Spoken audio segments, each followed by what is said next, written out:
So, what's up? Nandito po ako ngayon sa Sunflower Farm.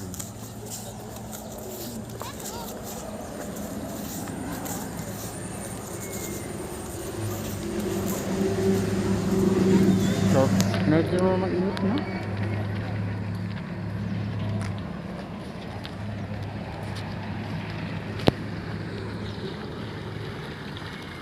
Yo, what's up? Yun, nandito po tayo ngayon sa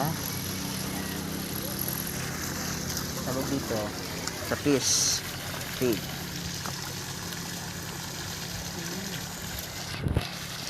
Ano po yung mga sa halagang 80 pesos po, isusulit nyo na yung pagpunta nyo dito.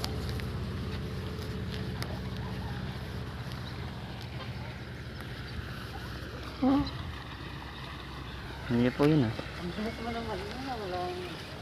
Bye guys.